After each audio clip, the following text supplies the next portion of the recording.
J'étais très frappé, comme sûrement vous tous, par ce que vient de nous dire Bernard Lecomte, parce que c'était une belle tranche de vérité, enfin de vérité de vie, et, et de passer dans trois mondes aussi différents, aussi, et dont les règles du jeu sont à ce point différentes, ça doit véritablement faire réfléchir soi-même, d'ailleurs la personne elle-même, et Bernard Lecomte lui-même, sur ce que qu'est-ce que la vérité, la fameuse phrase de Ponce Pilate.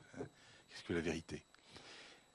Alors, quand on va parler, les structuralistes disent toujours il faut dire d'où on se place.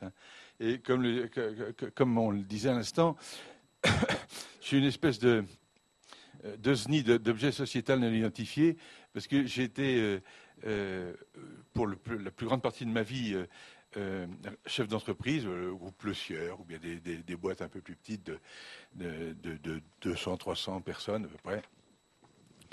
Et puis à un moment donné, et puis j'ai fait deux infidélités à l'entreprise.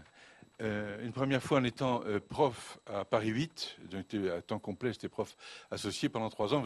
Paris 8, c'est Saint-Denis, vous voyez, j'avais quelques élèves blancs sans excès. Ça change complètement quand vous leur dites, quand vous avez 150 étudiants dont 100 n'avaient pas pour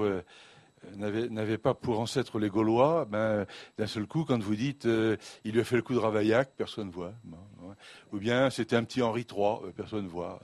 Donc il faut changer son système de référence. Sans ça, on peut pas être enseignant. Ce qui pose des problèmes de fond. Aussi, c'est quoi ma vérité? Quand on est obligé de changer de référentiel, on se demande c'est quoi ma vérité. Et puis en même temps, ma dernière infidélité qui a sans doute été la plus profonde, c'est à la vie professionnelle de l'entreprise. J'étais nommé délégué interministériel à l'insertion des jeunes en difficulté. Alors j'étais nommé par un gouvernement de droite, j'étais nommé par le gouvernement Juppé, et puis très vite le jeune en difficulté c'était Juppé, il a perdu son job. Et puis, à ma surprise totale, j'ai été renommé rapidement, enfin tout de suite d'ailleurs, par le gouvernement Jospin, ce qui fait que j'ai fait mon mandat de délégué interministériel à l'insertion des jeunes en difficulté à cheval entre un gouvernement de droite et un gouvernement de gauche. Et je n'ai pas vu la différence. C'était que des gens qui sortaient de l'École nationale d'autisme, des gens tout à fait remarquables, droits, honnêtes, de part et d'autre, incroyablement honnêtes et droits. J'ai eu à travailler dans d'autres pays. J'étais très, très fasciné par la droiture et l'honnêteté des personnages avec qui j'étais, mais élevés hors sol.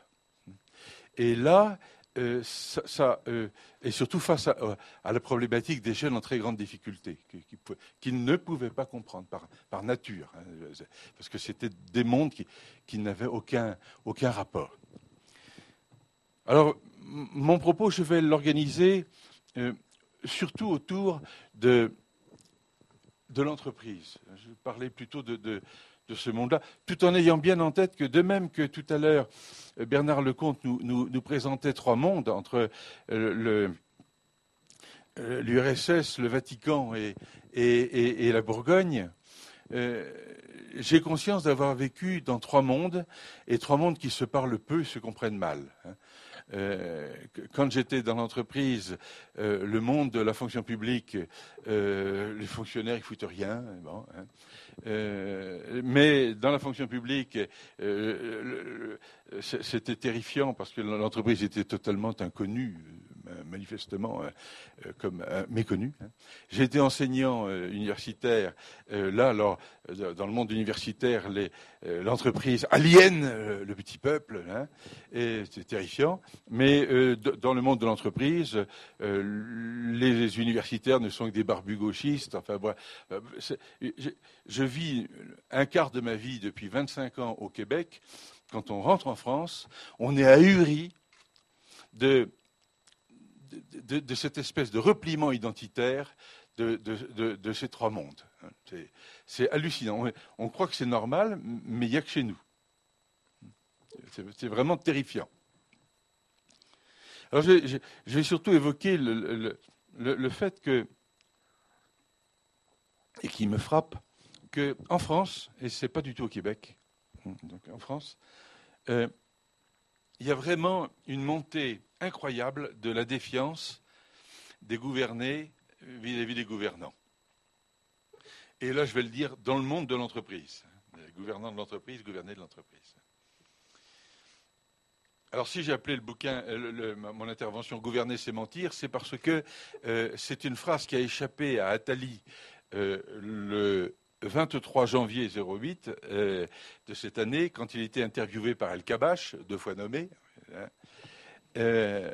Et Jacques Attali présentait ses propositions, hein, et à un moment donné, il était un peu poussé dans ses retranchements par El Kabbach. Il dit, mais est-ce que vous êtes sûr que vous avez raison dans votre analyse? Et il a dit, mais gouverner, c'est mentir. C'est une phrase terrifiante. Mais cette phrase, elle n'est que l'expression de ce qui avait été théorisé par Machiavel dans Le Prince, qui était les gouvernants ne sont pas assujettis à la morale de tout un chacun. C'est De Gaulle disant moi vivant, jamais le drapeau FLN ne flottera sur la Casbah le 10 juin 58. J'ai le disque faisant foi. Bon. Il savait qu'il n'est pas fou, hein, il savait qu'un jour il y aurait le drapeau FLN, mais il avait besoin à ce moment-là de dire ça. Bon. C'est Mittal disant, Hachmi Mittal disant je rachète Arcelor, mais il n'y aura bien sûr jamais de licenciement. Dans le bonjour d'Alfred, il y a licenciement. Bon. C'est les gouvernants français disant que le nuage de Tchernobyl se dérivait en arrivant à la frontière. Bon, c'est bon. Mais c'est Sarkozy disant j'irai chercher le point de croissance avec les dents. Mais ce qu'il y a de dommage maintenant, c'est que maintenant on n'y croit plus. C'est qu'on n'y croit plus, et donc c'est ça le vrai souci aujourd'hui, c'est que sans doute à cause de l'hyperinformation, sans doute aussi au fait que les grands mensonges sont connus, la guerre d'Irak, etc. Tout ça est maintenant très connu, et ce n'est plus cru. C'est-à-dire que le mensonge d'État n'est plus cru. Et c'est dommage parce que c'était très utile. Hein. Et que dans l'entreprise, à l'évidence, il y a maintenant une défiance qui s'établit vis-à-vis de ces chefs d'entreprise qui annoncent des lendemains qui chantent. Car on ne les croit pas. Même si ça doit arriver, mais on ne les croit plus.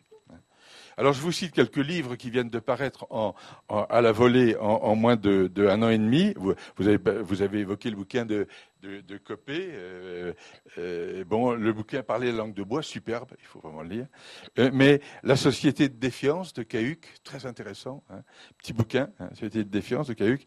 Le divorce à la française d'Uberlandier, qui a été plagié par De Closet et sous le nom de Divorce français. Hein. Mais le vrai livre, c'est Le divorce à la française. Il a même plagié le titre. Hein. Mais enfin, les deux disent à peu près la même chose. Hein. Un autre bouquin tout à fait passionnant qui s'appelle Faux. Oui, c'est un énorme titre, hein, Faux, de Jean Meillot, qui parle de tout ce qui est dit de faux dans l'entreprise, toujours. Hein. Mais autour de l'entreprise aussi, et sur l'entreprise, tout un tas de... 3 leçons sur la société post-industrielle de Daniel Cohen, hein, qui est aussi un livre, c'est un must, il faut avoir, je crois, lu ça aujourd'hui. La Reine du Monde de Jacques Julliard, qui vient de paraître aussi, hein, avec le rôle des sondages et de cette opinion en temps réel qui finit par devenir le vrai. Bon. On s'en méfie tous, on l'écoute, on en joue le jeu, mais on s'en méfie tous. Et à l'intérieur de l'entreprise, je vais évoquer 10 filtres qui, à l'intérieur de l'entreprise, font que les gouvernants ont de plus en plus de mal à gouverner les gouvernés, parce que les gouvernés ont de moins en moins confiance dans les gouvernants.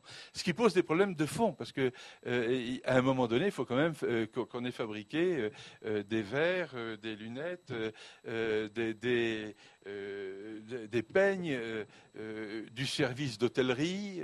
Donc il faut que les choses aient lieu.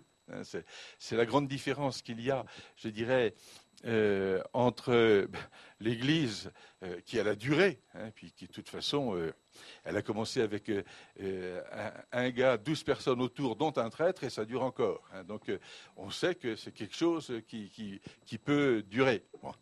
Mais là, l'entreprise, elle a l'obligation de livrer, de fournir. Et ça devient de plus en plus difficile à cause de ces filtres de défiance. Et je voudrais évoquer 10 de ces filtres, il y en a beaucoup plus. Mais je voudrais évoquer au moins 10 de ces filtres parce qu'on les ressent. Et je dirais que dans un hôpital, qui est aussi, j'allais dire, c'est un peu tragique ce que je veux dire, mais c'est aussi une organisation productive qui doit livrer des choses, même si elle livre des choses de